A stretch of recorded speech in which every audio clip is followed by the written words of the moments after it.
to the hills of Tennessee, across the plains of Texas, from sea to shining sea, from Detroit down to Houston and New York to LA, where there's pride in every American heart, and it's time we stand and say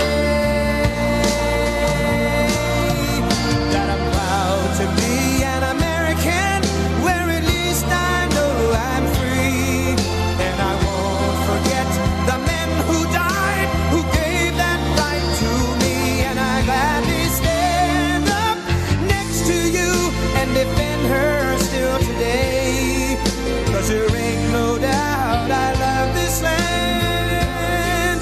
God bless the USA.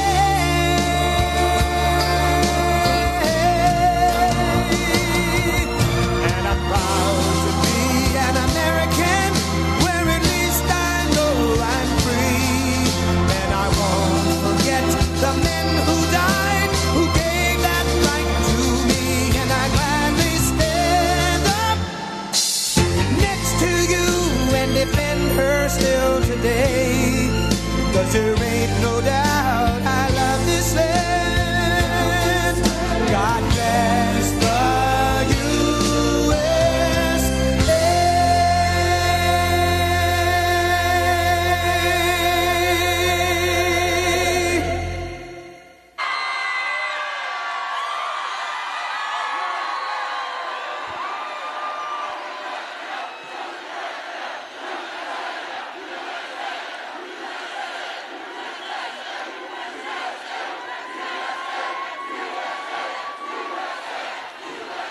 Thank you very much, everybody. Thank you very much, and I'll tell you, I love this state. I love Georgia. I love Georgia. And I'm thrilled to be back in this incredible place with thousands of proud, hardworking American patriots. That's what you are. You are hardworking. You're great. We know how good you are. And we're bringing this country back fast. We're going to bring it back fast. I'd like to begin by asking you a very simple question. Are you better off now than you were 4 years ago? With your vote on Tuesday, I will end inflation. I will stop the invasion of criminals coming into our country. And I will bring back the American dream. We're going to bring back the American dream. We're just 2 days away from what will be the most important political event in the history of our country. I believe that. But you have to do one little thing. I don't want your money. I don't want anything. The only thing I want is get out and vote. Just get out, finish it. You know, we're on the 5-yard line, maybe even the 1-yard line. We're right there. We had a tremendous number of early votes, a record-setting number, records like nobody can believe.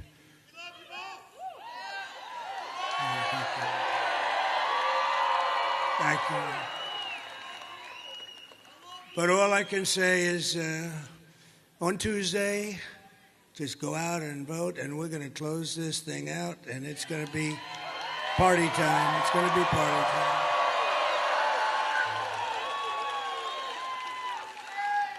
And this is really all you need to know.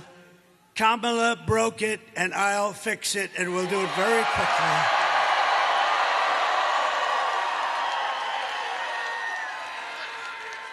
America will be bigger, better, bolder, richer, safer, and stronger than ever before. We start from a very bad place. We're a nation in decline. We're a nation in decline like we've never seen a decline. What they've done to our beautiful country is just so horrible. And we have so many senators, so many congressmen and women, and we have so many great people in the audience, and they're working with me. We're going to bring this back like never before. Nobody's going to believe it. We're going to drill, baby, drill. We're going to bring it back so fast. This election is a choice between whether we will have 4 more years of gross incompetence and failure, or whether we will begin the 4 greatest years in the history of our country. This will be the golden age of America. What a beautiful, isn't that a beautiful term? Think of that, the golden age. This will be the golden age of America. Think of that, how beautiful that sounds, and it's true. Remember, we have more liquid gold under our feet than Saudi Arabia, than Russia, than anybody.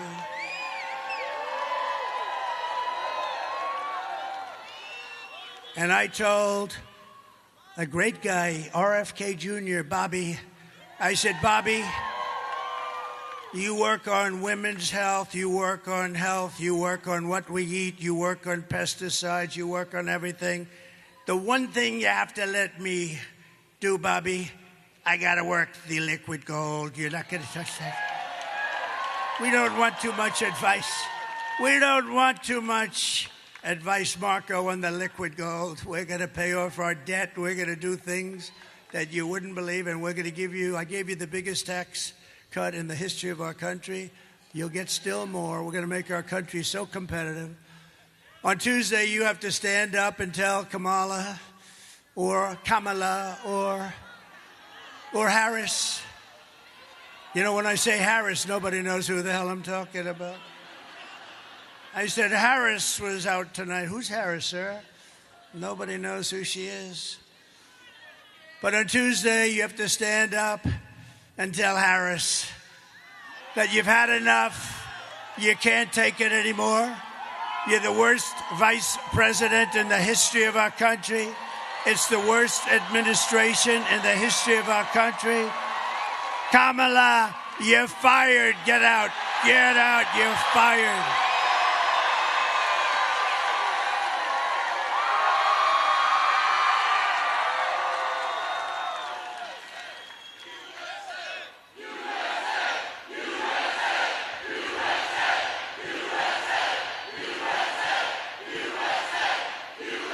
Thank you very much. Thank you very much. This is a big place. This place is packed, and you have more people outside.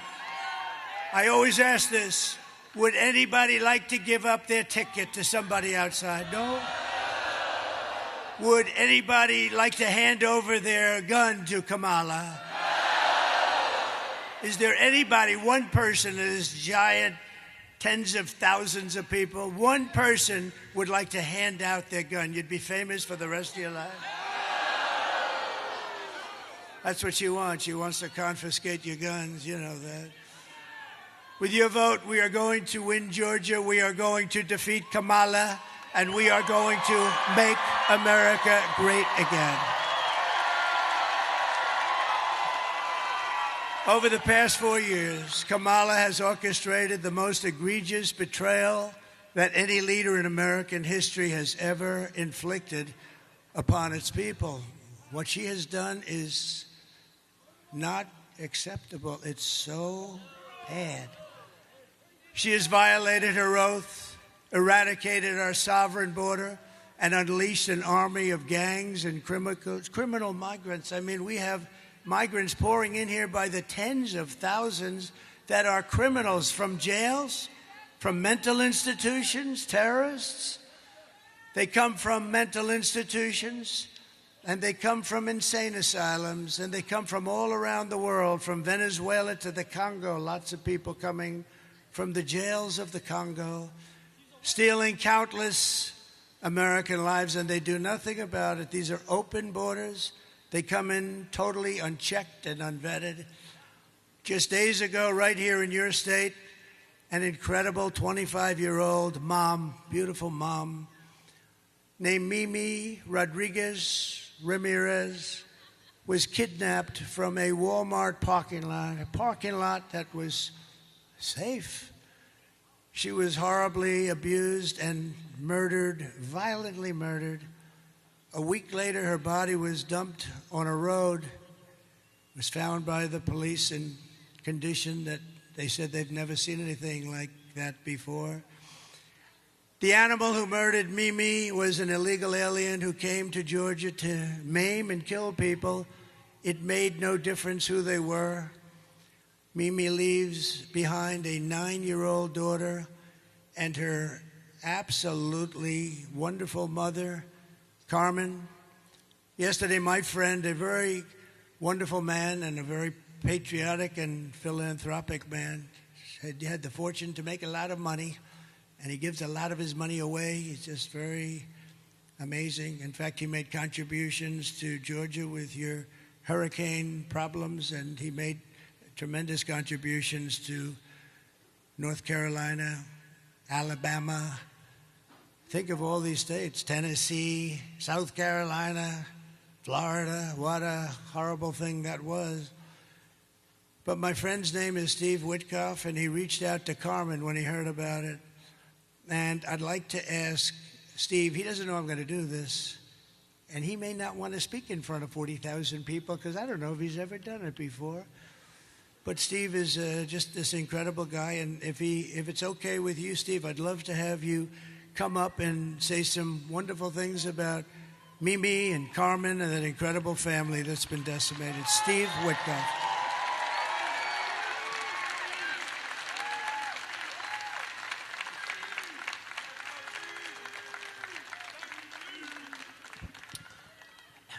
Hello, everyone.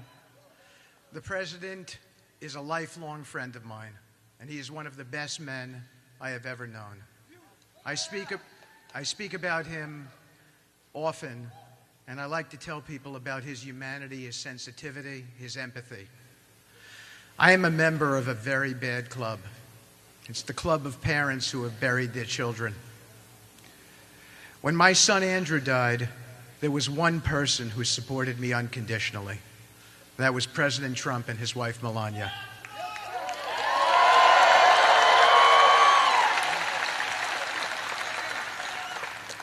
We were having a conversation, and I told the President that my son Andrew leads me to others who have been in distress.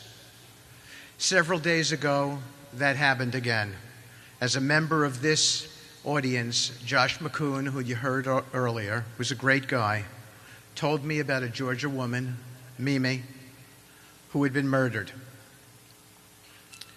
I told the President the circumstances, and he was shaken. He asked me what we could do about it and told me to reach out to the family and do whatever we could. I flew to their home tonight to pick them up and bring them here, and they are here tonight.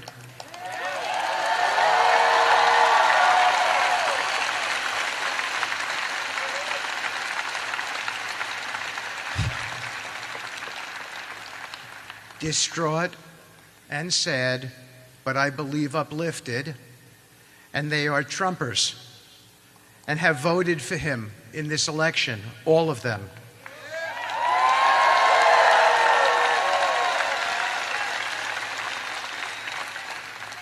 Because they remain hopeful, as they told me earlier, that even after this terrible tragedy, this president, when he becomes president on Tuesday, can bring us out from the abyss.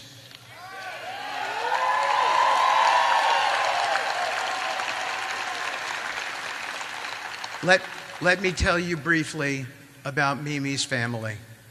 They are hardworking, from Puerto Rico, living in Georgia, making a home for themselves. They never imagined their beautiful daughter would be killed by someone who did not belong in this country. On your behalf, Mr. President, we have raised their family money and we have given it to them tonight, and we will watch after them in the future. I can promise you that, at your direction.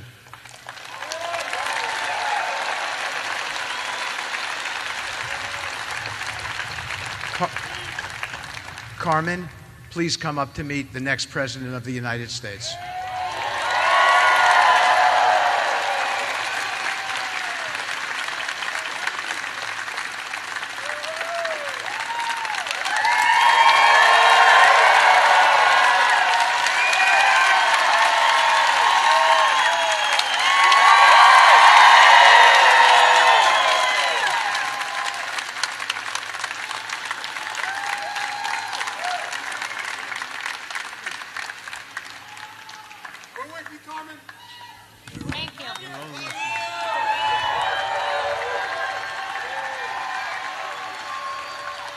My name is Carmen Ramirez.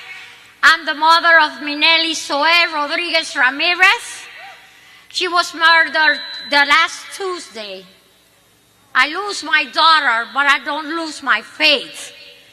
And I know Donald Trump is the best choice for the USA.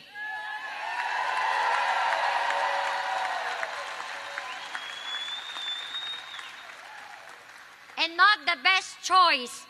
He's the only one we need to save our country.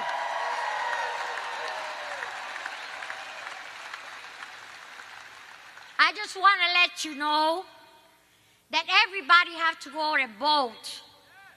Because just for talking and don't vote, we don't do nothing.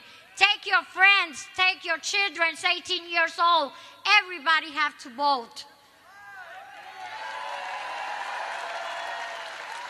Because that's the only way we're going to save us country.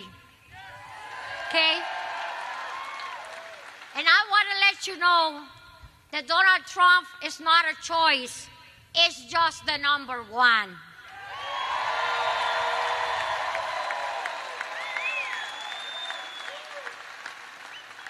And Jesus let me come over here today to let you know that I have a 25-year daughter with a lot of life, and somebody stop her life. And we have to stop with this and keep going with Donald Trump.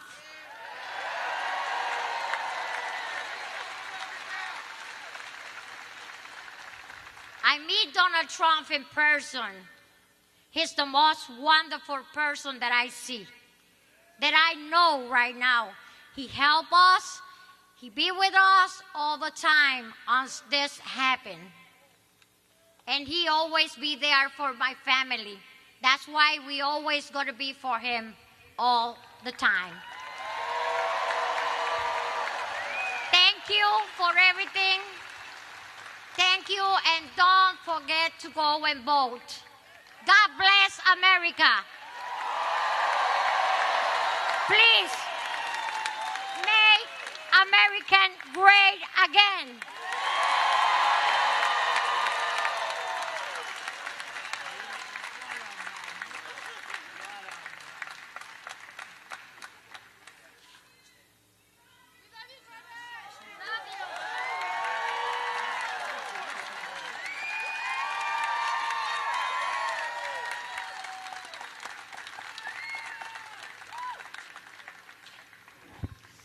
Wow, what a job. What beautiful words. Can you imagine? I don't think it's her first language, and she spoke better than any person whose language is that particular language. That was incredible. Wow. And I can tell you, Carmen, that Mimi is looking down on you right now, and she is so proud. She's up there in the beautiful sky, well beyond the clouds, and she is so proud of you. What a job you did. Well, it's not easy either. Can you imagine? Through the grief to do something like that. And we are so sorry for your loss. It's unbelievable. We're going to get that stopped. We're going to stop it. This is happening every day. Soon it'll be every hour. It's just, we're going to stop it. We hold Mimi in our hearts forever. And we'll be your friend, Carmen. We'll be your friend and your family's friend. Thank you. Thank you very much. These terrible atrocities against our citizens are happening every single day in cities and towns all across America. I want you to hear directly from another mom, great mom also, wonderful woman who I met just a week ago. Border Patrol gave me this incredible endorsement. They said, he's the greatest president in the history of our country. I said, does that include Lincoln, Washington? And yes, sir. But then I told the story, but then one of the guys got up and he's 37 years old. He said, he's the greatest president in my lifetime. I didn't like that. He's 37 years. I like the other one much better. The greatest ever. No, the Border Patrol is great. They're incredible people, and they gave us a full-throated endorsement. And they have every year, frankly. They always endorse me, and they're incredible patriots, them and ICE and law enforcement and our sheriffs. Our sheriffs are great. Police all over the country. They are really respected by everybody, but they don't understand because they don't get treated properly. And we're going to treat them properly, and they're going to solve our crime problem very easily. It's what they want to do. They're dying, you know what? They're dying to do it. They watch these stores being robbed, guys walking out with refrigerators, 500 thugs going into a department store, cleaning it out, some of them with refrigerators on their back. And they want to do something, but they're told to stand down, don't even think about it. You'll lose your pension, you'll lose your house. You lose all your money, you lose your family. And we're going to free them up to stop the crime in our cities and stop the crime in our country. And they know, I have to say, somebody said, well, how would you do this? Because obviously we have to deport these murderers and drug dealers and terrorists. We have terrorists coming into our country at levels we've never seen before. In 19, if you look at the numbers issued by the Border Patrol, in 2019, a Trump year, and I don't even agree with these numbers. They said I had 0 terrorists. Oh, by the way, bring down that board, please. Just my favorite board in the whole world. My favorite board in the whole world.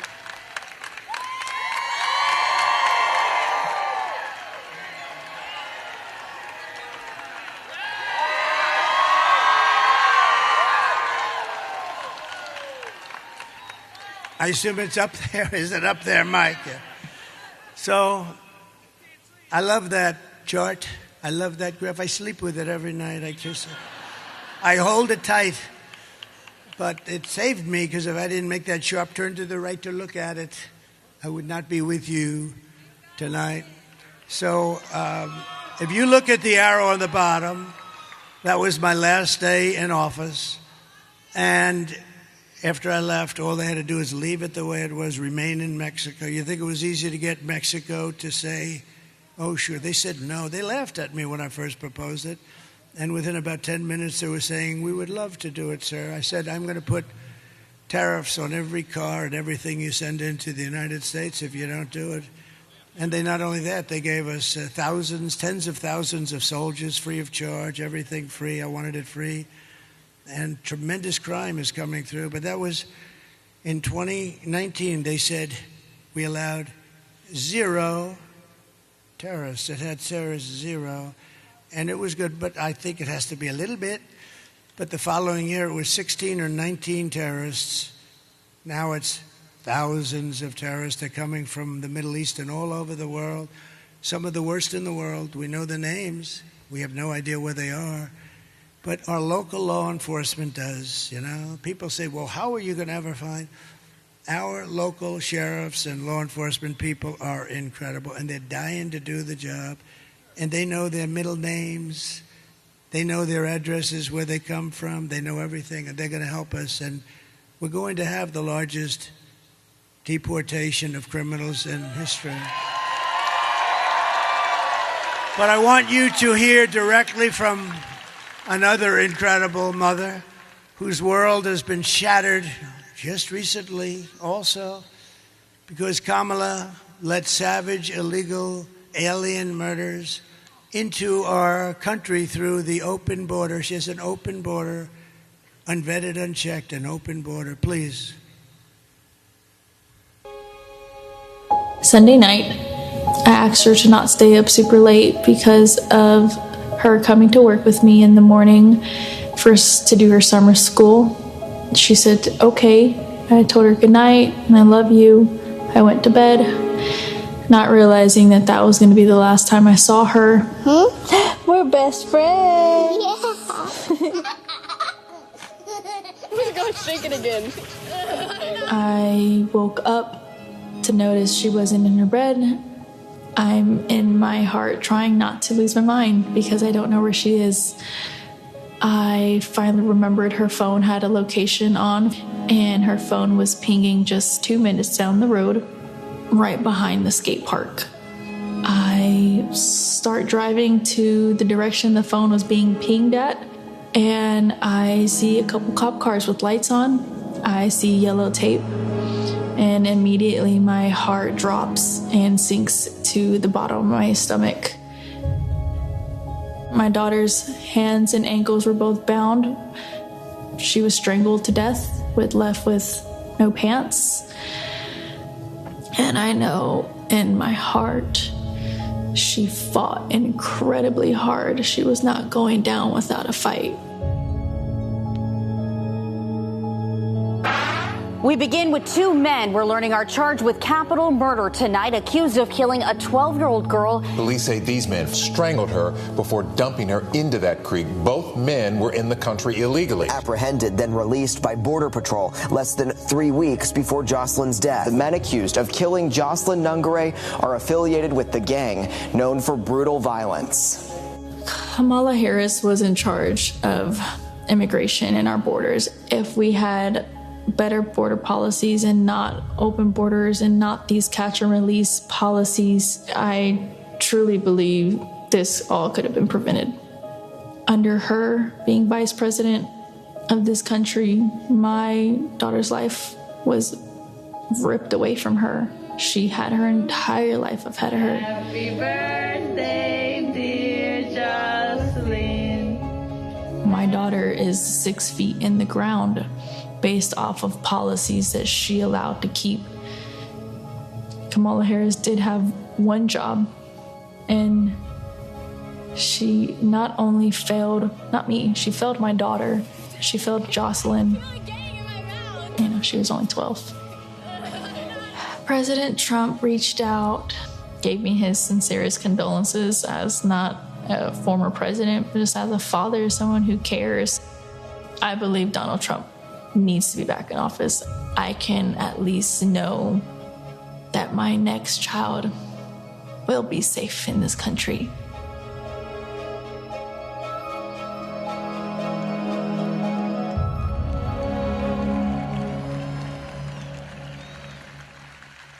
But isn't that just terrible? And this is taking place thousands of times a year, different forms, different ages, different types of crime, but ultimately ending in all cases in death, needless death. The day I take the oath of office, the migrant invasion ends and the restoration of our country begins immediately. And when you vote on Tuesday, remember this: Kamala is importing illegal alien rapists and murderers, draconian monsters who are killing our children, our brothers, our sisters, our parents, our friends. They're willing to kill anyone, these people. They are true evil. When I win, I will not let these animals into our country any longer. I will not let them spill one more drop of precious American blood. And I just want to thank you, Carmen.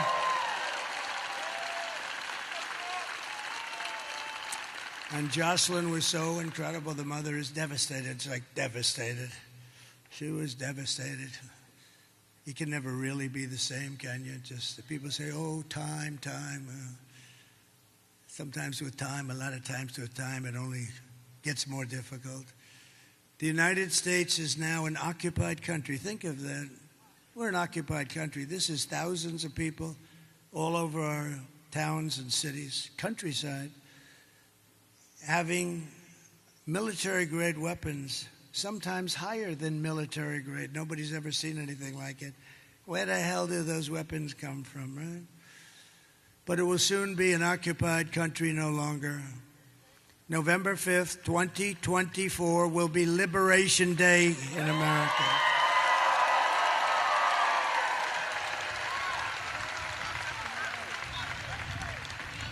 I will rescue every city and town that has been invaded and conquered. Can you imagine? I'm saying our towns have been invaded and conquered, and that's what they are. Take a look at Aurora in Colorado. It's been invaded and conquered. And we have a radical left governor of Colorado who doesn't know what to do. I know what to do. And we will put the vicious and bloodthirsty criminals in jail. But first, we're going to see if it works out. We're going to kick them the hell out of our country because we don't want to take care of them.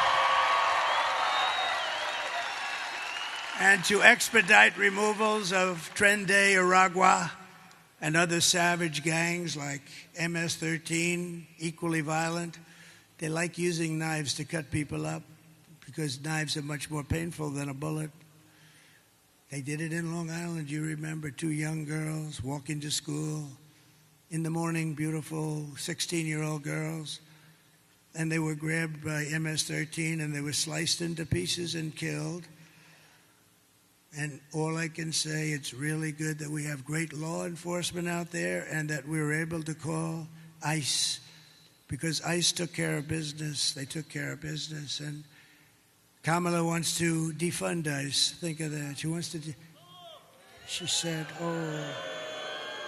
she said, they're not nice people. They better not be nice people. They're nice people. They're going to have a lot of problems with living, but they are tough as hell, but they love our country equally as much. They love our country so much they just want to be able to do their job. So ICE and Border Patrol and all of you, sheriffs and law enforcement officers, and yes, firemen and sanitation men and you are on the A-list, all of you. I will invoke the Alien Enemies Act of 1798. Can you imagine? That's when they ran it a little tougher. They weren't so politically correct in 1798. To target and dismantle every migrant criminal network operating on American soil. And if they come back into our country, it's an automatic 10 years in jail with no possibility of parole.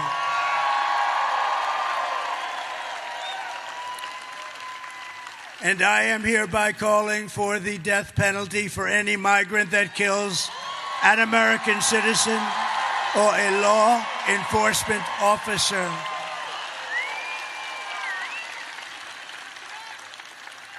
And I will immediately ban all sanctuary cities in the United States of America immediately. And as we secure our borders, we will also rescue our horrendous, you saw the numbers on Thursday, horrendous economy. Yes, it's that bad.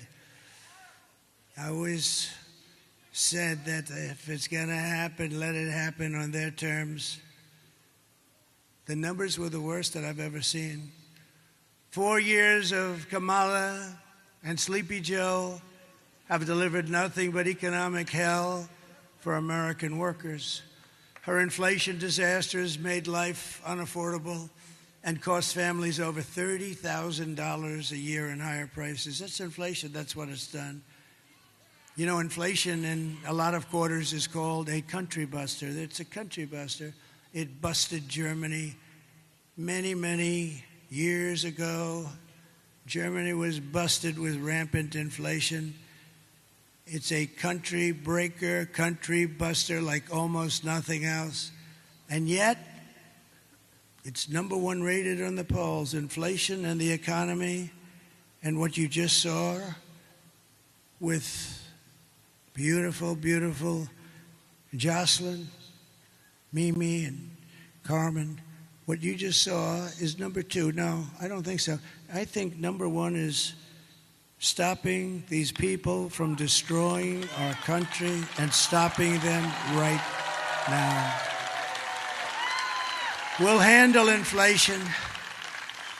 We'll handle inflation. You know how we're going to handle it. We're going to drill. We're going to get energy costs so low. We're going to get you. We have more than any other country.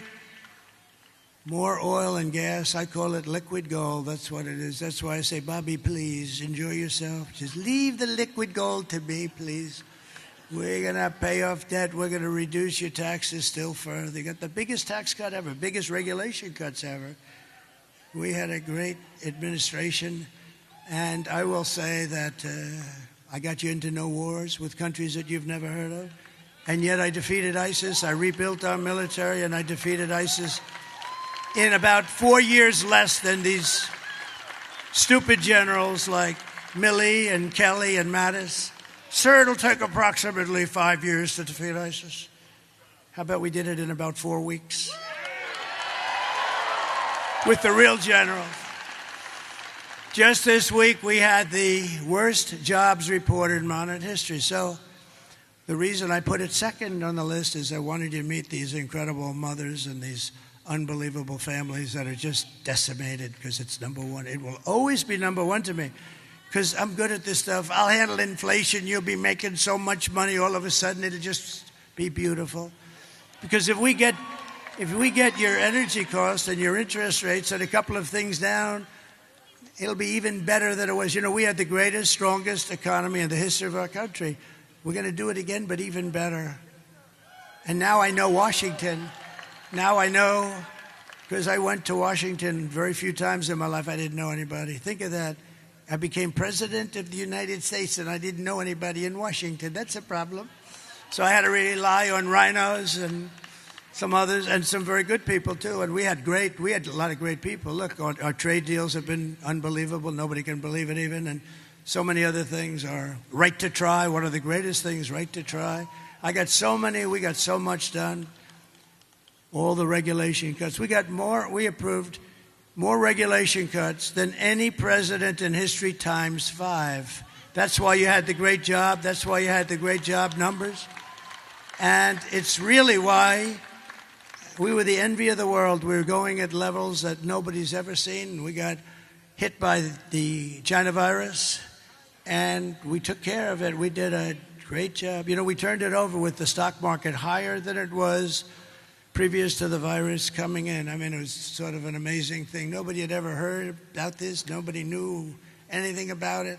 All we knew that all over the world, lots of people were dying, and we did a great job. Never got credit for that. Got credit for the great economy.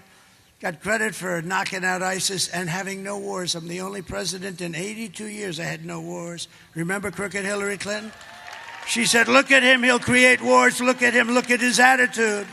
Look at him, he's going to create wars. I said, no, my attitude is going to keep us out of wars. And that's what happened, because they respected us.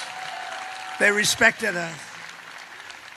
But just this week, we had the worst jobs report in modern history, with only 12,000 anemic jobs created, and much of that was government jobs. We had nothing. You know, usually we hear 200,000 jobs were created, 250, 300, 350, 190, 100, 12,000. And they thought they could hold this report till after the election. And somebody released it, a whistleblower or somebody released it. But they released something far more sinister, because if you go back a few weeks, you remember they created 818,000 fake jobs. They didn't exist, and they put them down as though they did. So that instead of having today's problem, which is 12,000, which is like terrible, it looked okay. Not great, but it looked okay. So they created 818,000 fake jobs, and it was revealed 2 weeks ago, and the fake news media hardly picked it up. What a shame. That's a lot of fake news. Look at that. That's a lot. Wow. That's a lot of fake news, Mr. Chairman. That's a lot, huh? I can't believe it. You know, they hate me, but ratings predominate. For the networks, ratings predominate over hate. But think of what they did. 818,000 fake. And then last week they had to revise the figures from the previous month, 112,000. So that's almost 1 million fake jobs. I call them fraudulent. Fake isn't strong enough. And they did that hoping that all of you people wouldn't have a chance to see before you pull the lever on Tuesday. But a whistleblower released the information on the 800,000 jobs plus. The whistleblower said, you know, there were not 800,000 and 18,000. You add them up, and then you add 100, and think of it, 112,000 jobs. So you're close to 1 million jobs. And the whistleblower, some whistleblower, I never loved the idea of whistleblowing, but in this case I liked it very much. But they thought it would be very unfair to go through an election. Somebody was being fair. They thought it would be very unfair. Could you imagine if those numbers, we have the election, and let's say there's a bad result, and then 3 days later they say that almost 1 million jobs were not created. I mean, we would say they were fraudulent. They were fraudulent, by the way. If that were a Republican doing that, they'd probably be in jail by now. But you also had 30,000 private sector jobs that were killed in a single month, and nearly 100,000 manufacturing jobs. This just came out on Thursday, that were wiped out since the start of the year. And those manufacturing jobs, they're important to us as a country. 150,000 Americans joined the unemployment rolls in October, close to a record. And nearly 250,000 people dropped out of the labor force. Can you believe this? And these are the numbers. And I did say that if they've got to be released, let them release it before the election. These numbers are all public. They've been released. Meanwhile, a statistic that a lot of people are going to hate hearing, but that's the way it is. Meanwhile, 100% of the net jobs created in the last year have gone to migrants. The migrants have gotten every single job plus that was created. Illegal here. Many of them are illegal. And many of them are murderers, and many of them are terrorists. I mean, they're taking the job. And you know who they're taking the jobs from? The black population mostly. It'll start hitting the Hispanic population. But right now, and the other thing that you should demand, everybody in this room should demand it in front of the fake news right now. They should demand it because they put no pressure on these crooked politicians. You should demand that they give you the numbers of how many black people are going to lose their job. The African American population, they're getting fired at numbers that we have never seen before, and migrants that are here illegally are coming in and taking their job, and they have homes and mortgages, and they have things to pay, and they've worked there for 10 and 15 and 20 years, and they're losing their jobs. And frankly, the Hispanic are next. I hear that that's what's happening, but the Hispanics are next. And unions are going to be seriously affected too, very seriously. The unions know that this is a big problem. So think of what they've done. They've allowed people to come in by the millions, 21 million people. I think it's much more than that. And then you have the gotaways. You know what the gotaways are? That's the people that don't want to be looked at all. So they're worse than the people we're seeing. That's why they don't want to be looked at. These are depression-type numbers, 1929 depression-type numbers. And I never wanted to be, I always told people, I would have hated to be the President of the United States in 1929 when you had the Great Depression. Herbert Hoover, I would not want to be Herbert Hoover. What a time that was. People jumping off buildings. And that's where we're headed, because we have leadership that's incompetent. We have low IQ people, and we need very, very, very high IQ people. Under my leadership, we are quickly going to turn this economic nightmare into an economic miracle. Wait till you see how fast we're going to get it going. We'll get the prices down. Don't forget, you could stop inflation, but the bacon is still at the all-time high, and the lettuce and the apples.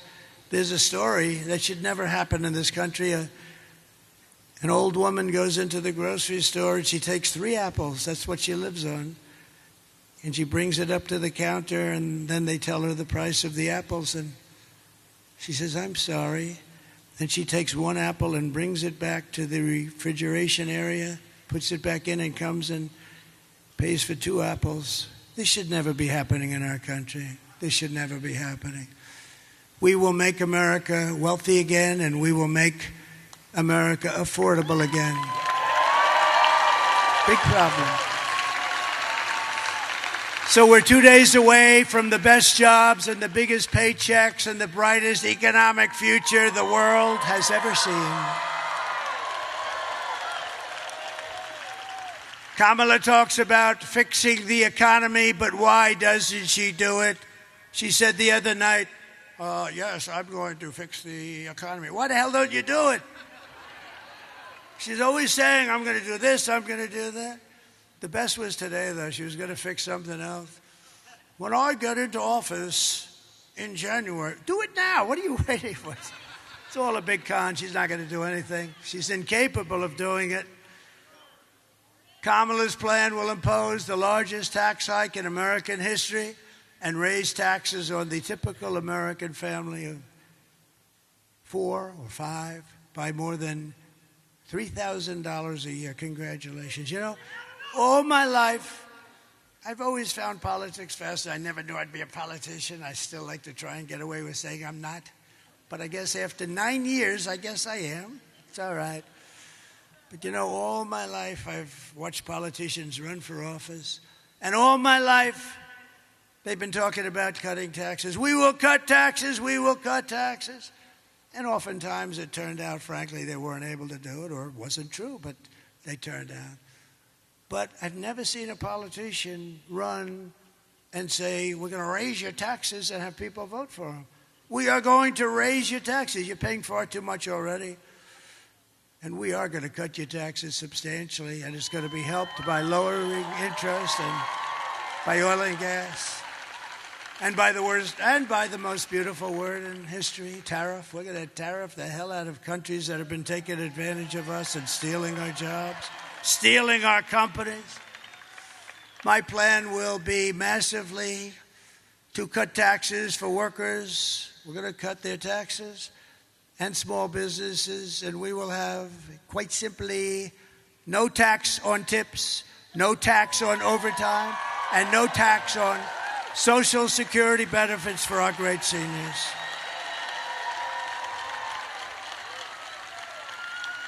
And to rapidly reduce inflation, I will end Kamala's war on American energy, and we will drill, baby drill, frack, frack, frack. We're going to go to town.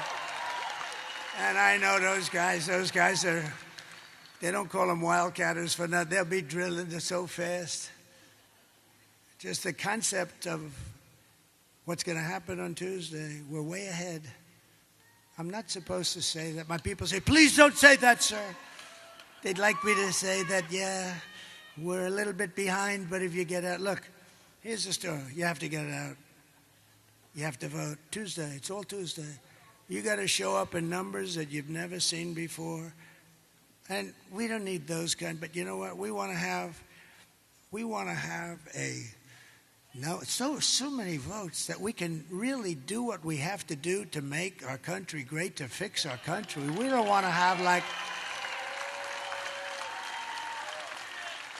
and you know, it would be nice, it's obviously not necessary, but it would really be nice to have more votes than they do, because typically it's not great mathematics, because you take a place like Gavin Newsom in California. Did you see that his poll numbers have absolutely collapsed? Did you see that, Marjorie Taylor Greene? Did you see that? Gavin Newsom, one of the worst governors in history. But Gavin, his poll numbers are, what the hell's happening? What happened to his poll? But all of these people, they're just taxing you out. But the worst is, I was talking to Elon Musk. How great is Elon Musk? When I saw that rocket ship come in a week ago, I'm looking and, I told the story twice. I'm looking at that rocket ship, and I'm on the phone with a very important person, very, very important. Even all these senators, even Herschel Walker would be impressed with him. Not that, Herschel wouldn't be that impressed. Herschel is, by the way, you're the greatest, Herschel. What a good man. They didn't treat him fairly. They didn't treat him fairly. You know, Herschel was very fast, very big, very fast, but he would always run around But if perchance you couldn't run around, he would run through people I've never seen. He would carry 4 coal miners' sons on his back for like 12 years. They didn't know what. They're banging him and they couldn't touch him. Really, maybe one of the top 2 or 3 in the history of football. We were really great. Remember, they played here in your state, the ballad to Herschel Walker. They're playing the ballad to that guy. And all he wanted to do is play football. He's a good person with a great wife and family and everything. And we love that you're here, Herschel.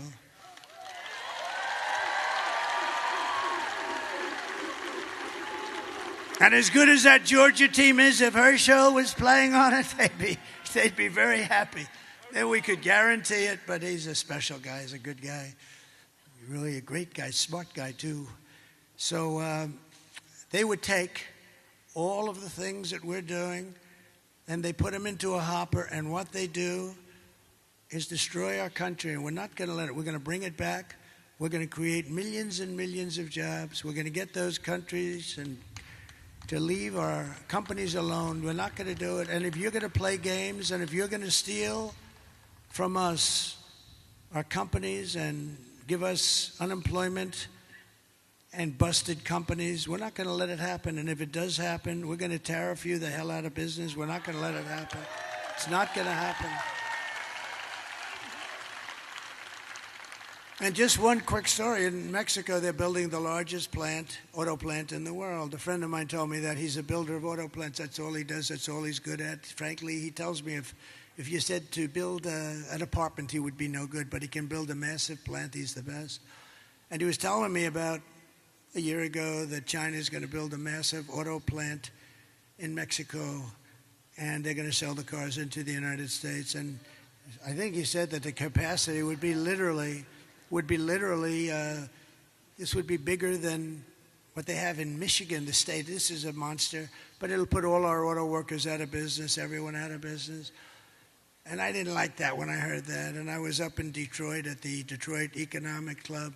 By the way, isn't it nice that you have a president that doesn't have to use a teleprompter? I haven't looked at that damn teleprompter. Isn't it nice? Isn't that nice? But I said to him, John, let me ask you, I want to see a plant. I just want to see, what do you want? I just want it because, I think I'm going to do well if I run again. So I want to see it. This was a year ago.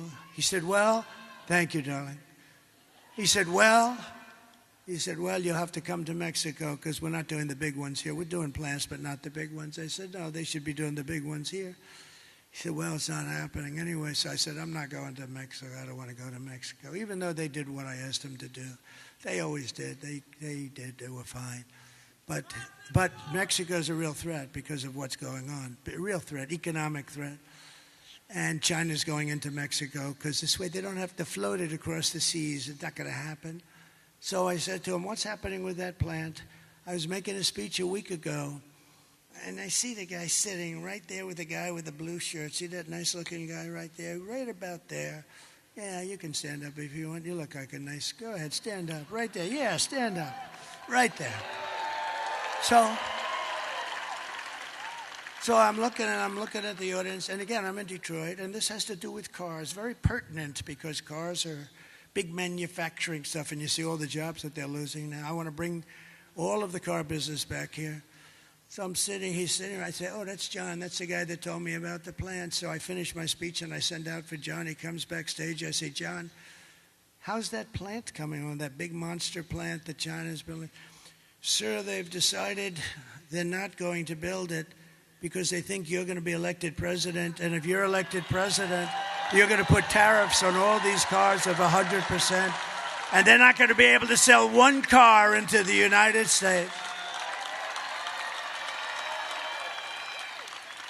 And I said to the state of Michigan, you're so lucky. No wonder I'm leading Michigan by a lot.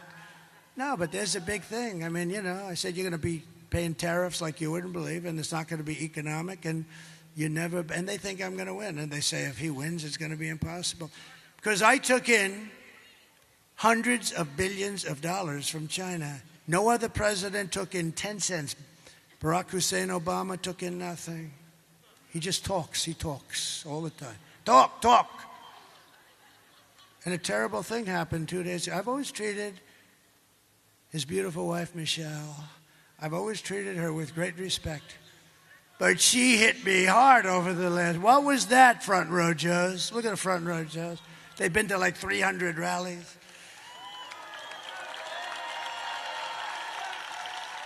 And this, by the way, look at this thing. 25,000 people standing outside. Look at it, to the back window. You know it's full when you have the back window and people are hanging out the window. Be careful, too. But this isn't a rally. You know what this is? This is a request to tell everybody just to go, please, just go and vote on Tuesday.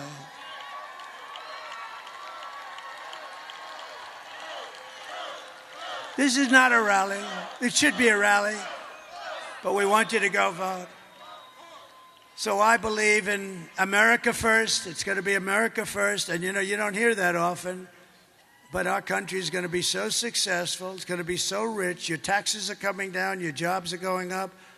And we are going to indeed have an economic miracle. And it's not going to be that hard. And it's really something that others do to us, the smart ones. There are no dumb ones. We're the dumb one. I have never seen a good trade deal made. I changed the deal with Japan. I changed the deal with South Korea. I changed a lot of deals.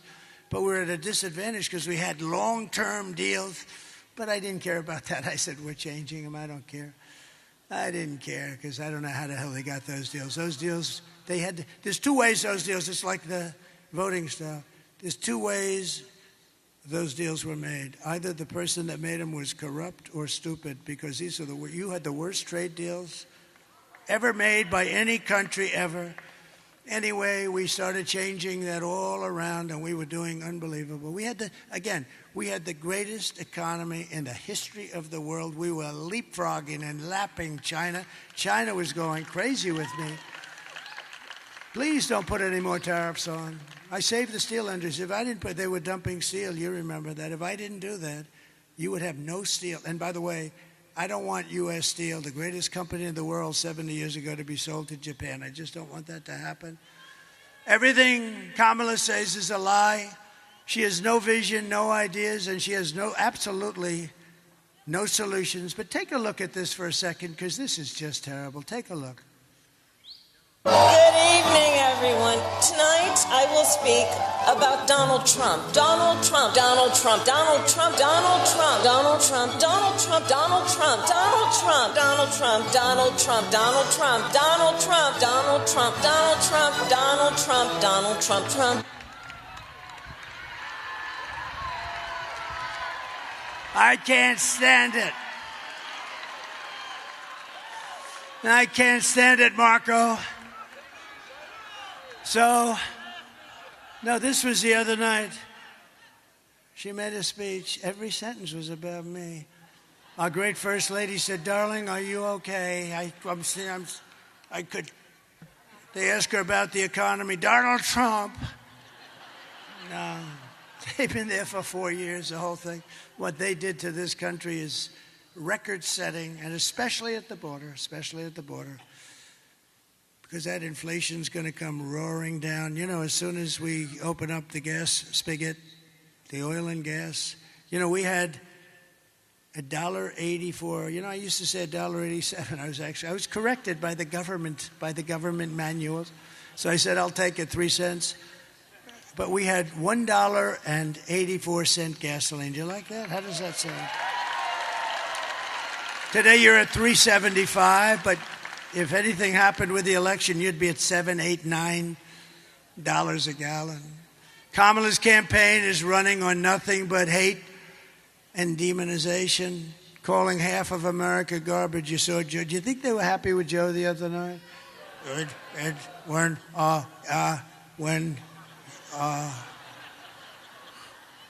His people are garbage. They are garbage. Oh, I said, is he screwed now with them? He says. That's lasted,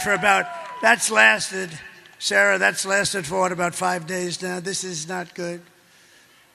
And perhaps that's why we're leading by so much, but that's not really the reason. The reason is that first little question I put. We built a great, great economy, and their economy is terrible because of inflation, in all fairness, largely because of inflation, but if inflation's a real bad word. Meanwhile, Kamala says she would not do one thing differently from Joe Biden, which in itself is disqualifying. I wouldn't do one thing. How about the 325,000 children that are dead, missing, or slaves? She wouldn't do that different.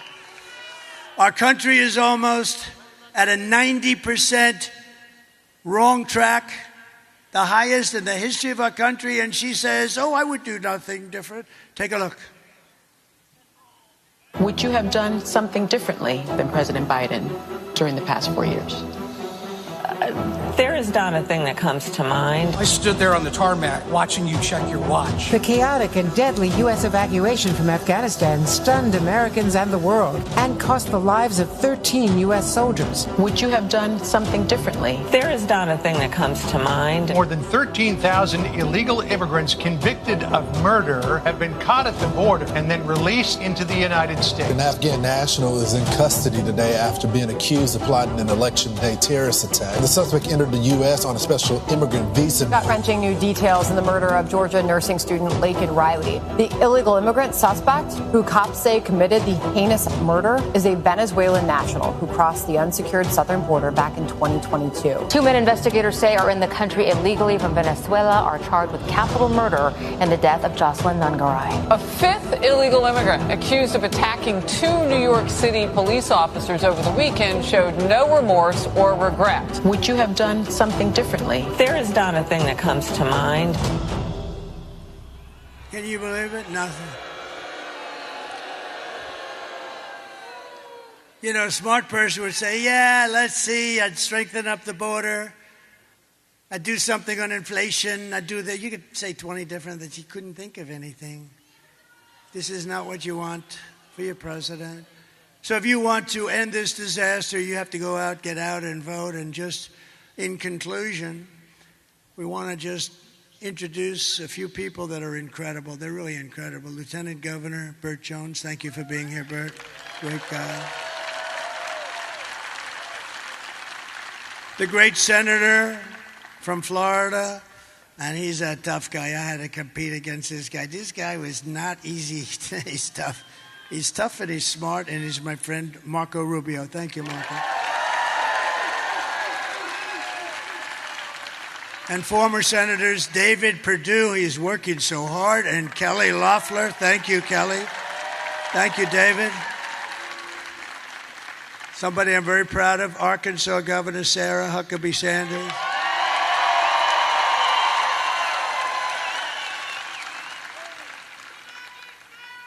Representatives, warriors, by the way, Andrew Clyde, Austin Scott, Mike Collins, Marjorie Taylor Greene.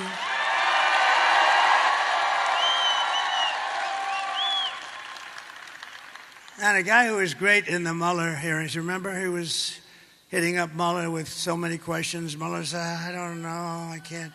Where the hell am I? Just after 2 years, he had no idea what was happening. And we were totally exonerated, by the way. Totally, 100% exonerated. But this man was great. You got to see his voice chiming through those beautiful, hallowed halls, screaming at Mueller. It was unfair competition.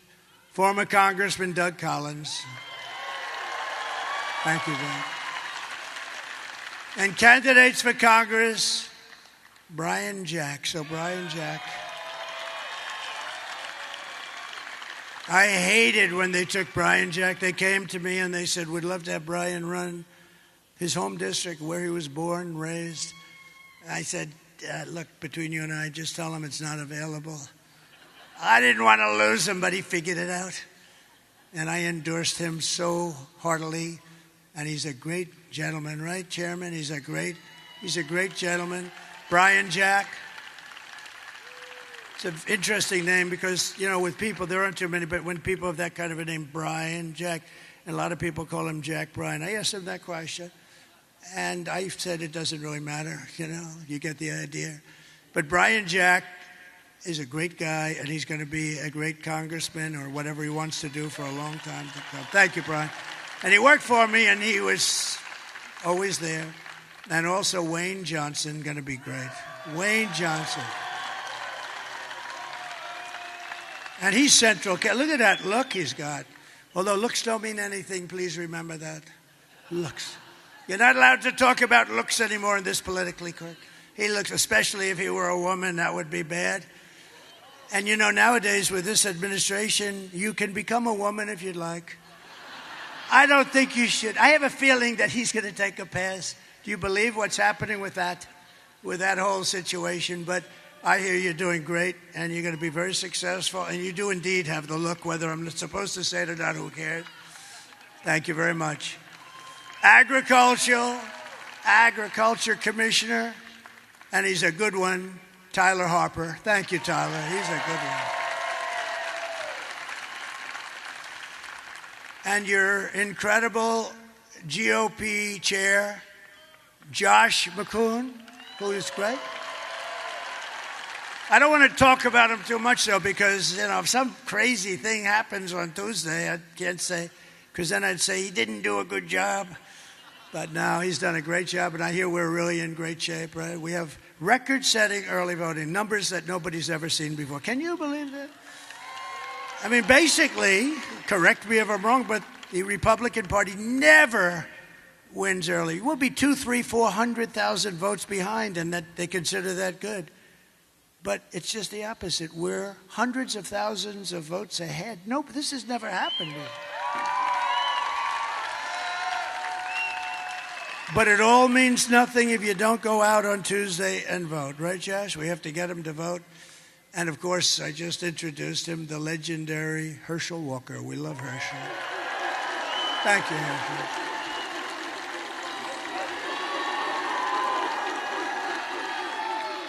You look good, Herschel. I also want to send our prayers to everyone here in Georgia who is still recovering from Hurricane Helene. And I want to also thank you, Governor. He's been very gracious. He's working very hard on making sure that we win this vote on Tuesday. So I want to thank very much Brian. That's very good. That's really nice. Thank you very much. Everybody's working as a unit because winning this vote, and by the way, winning this state, we win this state and it's over. It's over. So get out there and do it. Kamala's hurricane response was a disgrace and actually a betrayal. It was just reported that almost 50% of phone calls to FEMA for disaster aid went totally unanswered. You know why? Because they spent their money on illegal aliens, people coming into our country illegally, many of them very bad people. So you cannot trust this person. Anybody doing that, you can't trust that person to be president. You had the worst hurricane like maybe ever, and boy, did North Carolina get hit, but you got hit really hard. And you know, I want to thank Elon Musk, okay? Because Elon, the head of North Carolina Rescue, and your governor, and also some of your people that did a really great job but had very little federal help, they asked, would it be possible for you to call Elon Musk? And he gave me the greatest endorsement ever. I mean, how good is it to get his? Because we like intelligent people. We got to protect our brilliant people. We don't have too many of them. And when I saw that rocket come down, the way it came down was so beautiful. Boom, right on the pad. He was unbelievable. I said, was that yours? Yes. Oh. Can Russia do it? No. Nobody can do it. China? No, nothing. Nobody can do it. And I said, he does something called Starlink. And the man from, a very good official, by the way, state official, he's from North Carolina. He said, sir, could you call up Elon Musk? I know you have a good relationship. We want Starlink. I said, what the hell is Starlink? Tell me about it. It's a communication system. All of the wires in parts of Georgia, too. All of the wires are down, and it's very successful. It's very hard to get. We can't get them, and we need it. I mean, people are dying. They have no communication, and people are dying. And I called Elon. I said, Elon, you got to do me a favor. Do yourself a favor. Do humanity. They got to get this thing you have called Starlink, and you got to get it fast, Elon. And I talked to him for a couple of seconds, literally, and I got a call from the guy from North Carolina thanking me for getting Starlink. I said, how the hell did you do that, Elon? He said, well, I can do two things at one time, can't I? And the following day, it got delivered to North Carolina, Georgia, and other places that needed it, and it's very hard to get. And I actually asked him, in all fairness, I got to give Elon a little boost. I actually asked him, well, how does that compare to the wires that have to go all the way down and ground and on poles and everything else? He said, actually, it's much better. So I said, got to rethink that whole situation. But Elon has been great in that way. You know where he is right now? He's campaigning for me in the Commonwealth of Pennsylvania. Can you believe it?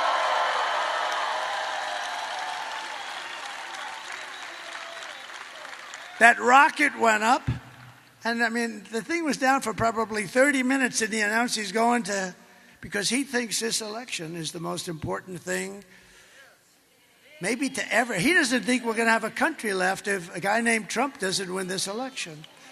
And he's a very smart guy. But how good is that? Think of it. He is campaigning for all of us. He's not campaigning for me. Thank you very much, sir. That's fine. It's all right. That's very good. I like that. I like that. I like that. I like that. How can I get angry at this guy, right? Normally I'd say, who the hell is in front of me with a sign? But that sign is okay, sir. That because he's up there and he's going to help us out. Thank you. Thank you.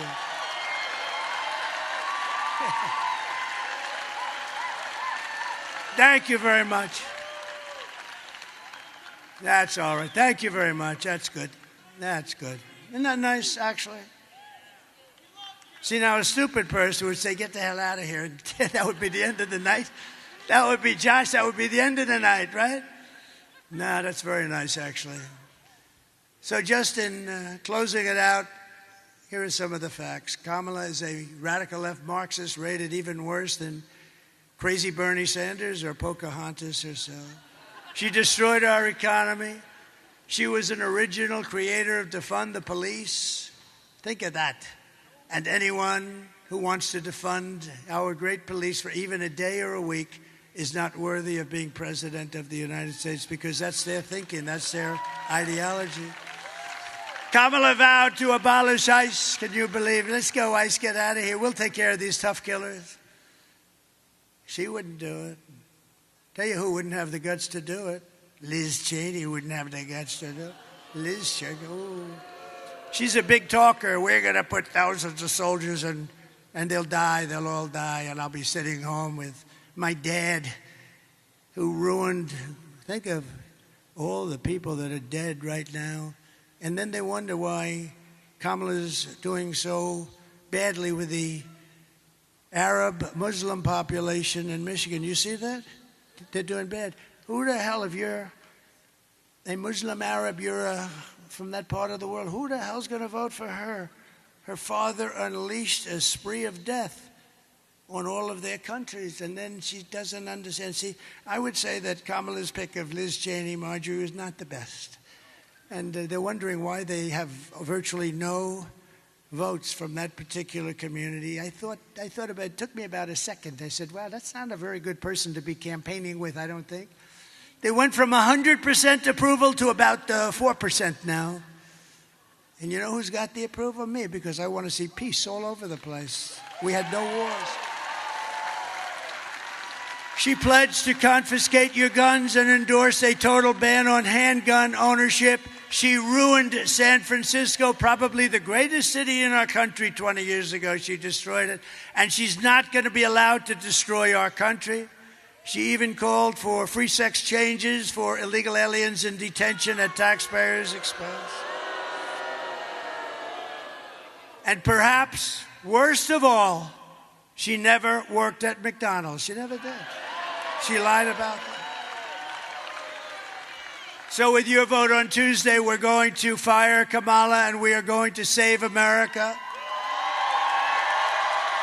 We will cut your taxes, end inflation, slash your prices, raise your wages, and bring thousands of factories back to America and back to the good old state of Georgia. We will build American, we will buy American, and we will hire American, and the jobs are going to be pouring in. And I will end the war in Ukraine, which would have never happened if I were president. And I will stop the chaos in the Middle East. October 7th would have never happened if I were president. And I will prevent World War III from happening. Because this would be a war like no other. This would be a war, the level of destructive power. This would be a war like no other, but it'll never happen. But it could happen with them. It will happen. I'm most worried about the next 3 months. That's what I'm worried. I'm actually worried about the next 3 months. We will crush violent crime and give our police the support, protection, resources, and respect that they so dearly deserve. We will strengthen and modernize our military. I rebuilt our entire military, but they gave a lot of it away to Afghanistan. Can you imagine that? They gave billions and billions of dollars away, but it's still only a fraction of what we have. We rebuilt the military. We've got to touch it up anyway. We're going to touch it up. And I rebuilt the nuclear arsenal, and I hated doing it because it's obliteration. We don't want that to happen. And, you know, Russia and myself and China were talking about de-escalation, actually, of nuclear. We had that going, and then this stupid thing happened with the election. And you think Biden thought about that? He can't figure out how the hell he goes up to bed. And besides that, I was just thinking the other day, you know, you have countries, and when somebody calls, like Putin calls, or President Xi, who's a fierce individual, somebody said, what's he like? He's a very smart guy, but what's he like? Well, he's a fierce individual. He really is. He's fierce. When you get into an argument with him, you know you've got an argument going, right? He's a fierce, and he loves China, and we love the USA, right? So, but I was thinking today, let's say you're China, and you want to call the United States because there's a conflict or there's a problem. Who the hell do you call? There's nobody. Do you call her? Do you call... He's not going to be answering your phone. He only works about 2 hours a day. And I understand. I mean, it's okay. But she can't really do it. She hasn't got the aptitude or the IQ or anything else. She can't do it. So who the hell do you call? Oh.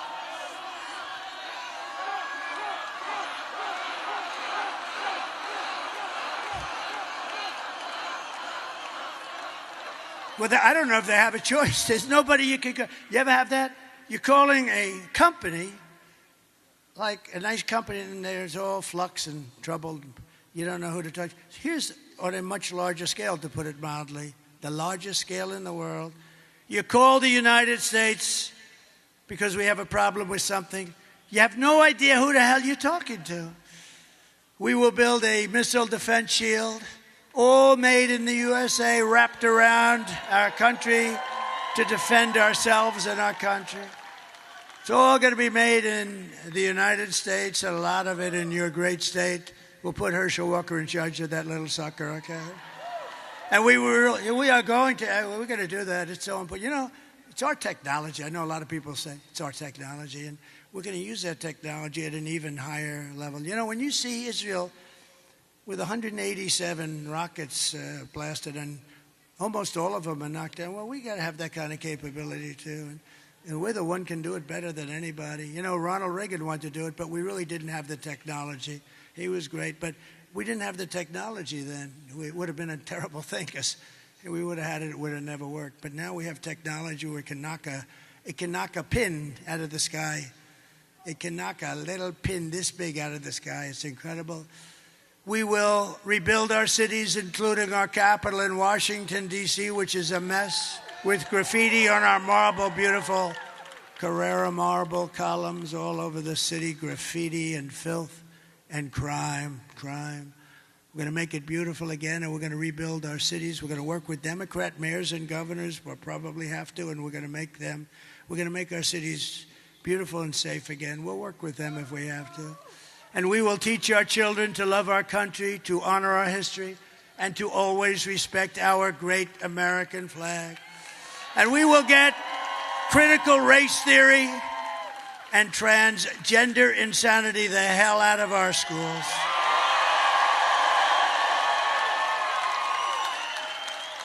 And we will keep men out of women's sports. That's like a no-brainer. Brett Favre endorsed me yesterday. That was beautiful. While we were in Wisconsin, Green Bay, Wisconsin, he said, I've never endorsed anybody in my life. It was never appropriate for me to do so. You're the one person I'm going to endorse. And I said, that's an honor. And he shook my hand. It's the largest hand I have ever seen. This hand is the biggest thing I've ever seen. Then you wonder why he threw the ball so hard and so long. He was a great player, but he endorsed me, and that was a great honor. I will defend religious liberty. I will restore free speech, and I will defend the right to keep and bear arms, our Second Amendment. After years of building up foreign nations, defending foreign borders, and protecting foreign lands, we are going to just do this. We're going to do this so at a level that we have never done it before, because we're putting America first, and we're going to help others. We're not going to be, gee, we're never leaving our shores. We'll help others, but first we have to build our country back up. We have a sick, sick country. I say, we're a nation in decline. We're not going to be a nation in decline for very long, I can tell you that. But we're going to defend our borders and protect our citizens. We're going to do that. And we will stop illegal immigration once and for all. We're going to stop those criminals from coming in. We're being invaded, and we're going to stop it. And we will not be invaded, and we will not be occupied. We will not be overrun. We will not be conquered. They are conquered. Can you imagine 5 years ago, me, standing up and saying, we will not be invaded, we will not be conquered, because we are being invaded. And can you imagine that we even think of that? To be using those expressions? Can you imagine that I'd be up here saying, and I will stop men from playing in women's sports? What the hell? It's interesting. I read so much, and it's such a big deal. So, as I said, I've been doing this for 9 years. I've never had one person, they come up, sir, I think you should cut taxes. I think you should do this. I think you should have Elon build a rocket to Mars. Everything. They never said to me, sir, it's very important that men be able to play in women's sports. I've never had anybody come up and yet it's like a big deal. That's all they talk about. I never had anybody come up and say, sir, it's so important, let men play in women's sports. I don't get it. Same with transgender. They want to do things that they shouldn't be doing. It's terrible. And, oftentimes when it's done, that person that it was done to, 10 years later said, who did this to me? Who did this to me? How sad is that? Little children, they take them without parental consent. Can you believe it? It's not even possible to believe. And we're going to change it all around. And the people because you know what? We're the party of common sense. We're the party of common sense. We will be a free and proud nation once again. Everyone will prosper. Every family will thrive. And every day will be filled with opportunity and hope, and always filled with that beautiful American dream. Your children, you want your children, yourself, but you want your children to have the American dream. And they're going to have it. They're going to have it. They're going to have it very, very soon. But for that to happen, we must defeat Kamala Harris and stop her radical left agenda with a landslide that is too big to rig. So on Tuesday, it's very simple. For 2 weeks I've been saying, call this number, that number, early voting, late voting. We should have one-day voting with paper ballots, voter ID, and proof of citizenship. Yes, I'm a United States citizen. And you know what? The voting would be concluded at 9 o'clock. The winner would be announced, and the loser would be announced at 9:30. You would save hundreds of millions of dollars. Do you know that paper ballots, actually the paper is highly sophisticated. It's called watermark. It's like got fingerprints on it. It's very sophisticated. But you know that it cost 8% of the machines. And I'm upset because the machines, they say, when are we going to have they don't know. They don't know. Is it going to be Tuesday? It should be Tuesday night. we should demand it has to be accurate. Number one has to be Tuesday night. But eventually, and we're going to work on that. That's a part of our platform. We're going to go to France did it. They had 39 million people vote. They voted. They had a winner. They had a loser. You know, they went to mail-in ballots, and it didn't work. It was tremendous, rampant cheating. As you know, there would be. Jimmy Carter said there would be when he was asked to chair a commission. But we're going to bring so many things back to our country, and they're common sense things like that. You need to get out and vote. We're going to do things that are going to make you so proud. And we just don't want to take a chance. You know, we're leading by a lot. We're leading by numbers that nobody's ever seen before. Some people said, you know, I really don't believe these polls.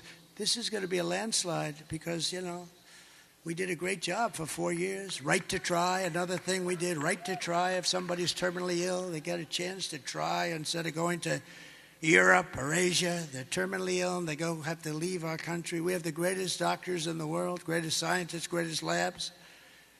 And I got it done. It was 42 years in the making. They couldn't get it done. I said to the person wanting it, you have to sign a no liability. You're not going to sue the country. You're not going to sue the doctor, the lab. You're not going to sue anybody. And we've saved thousands and thousands of lives with Right to Try. It's been amazing. And the people that fought it hardest, which were the doctors and the various insurance companies, they love it because when you save people that are terminally ill, that have no chance of living, and now they're saved, and not only are they saved, they're disease-free. I mean, what a great thing that is. And thousands of people have been saved. For the past 9 years, we have been fighting against the most sinister, corrupt forces on earth. With your vote in this election, you can show them once and for all that this nation does not belong to them. This nation belongs to you. Belongs to you. It was hardworking patriots like you who built this country. And 2 days from now, it is hardworking patriots like you who are going to save our country. 2 days, 2 days. What a beautiful sound. What a beautiful sound. 2 days. Oh, please, please, please help this country, please. After all we have been through together, we stand on the verge of the 4 greatest years in American history. You watch. It's going to be so good. It's going to be so much fun. It'll be nasty a little bit at times, and maybe at the beginning in particular, but it's going to be something that we're going to go to heights that this country never has reached, and nobody ever even thought it could. You're going to see things that you're not going to believe. With your help, from now until Election Day, we will restore America's promise, and we will take back the nation that we love. We love this nation. That's why I'm doing this. I didn't have to be here tonight. I could have been on a beautiful beach somewhere. The sun pouring down on me, the waves, saltwater waves hitting me in the face. I love those properties, but you know what? I love this much more. It's not even a contest.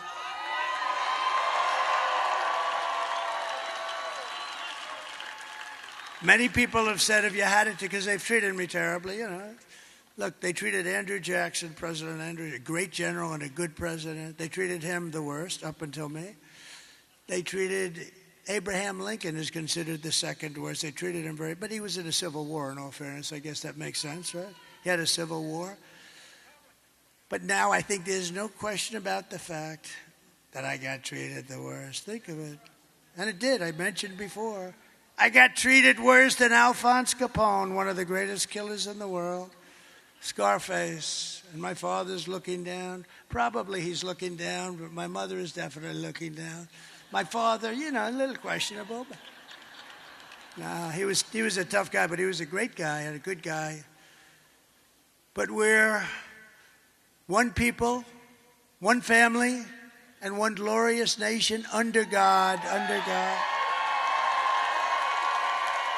We will never give in. We will never give up. We will never back down, and we will never, ever surrender. We're not surrendering. We're there. We're there. You got to get out and vote. We're there. We're actually on the 1 yard line. Let's go get out and vote. Everybody vote, vote, vote, vote. Together we will fight, fight, fight, and we will win, win, win. We're going to win. November 5th will be the most important day in the history of our country. And together we will make America powerful again. We will make America wealthy again. We will make America healthy again. We will make America strong again. We will make America proud again. We will make America safe again. And we will make America great again. Thank you, Georgia. Thank you very much. God bless you all. God bless you all.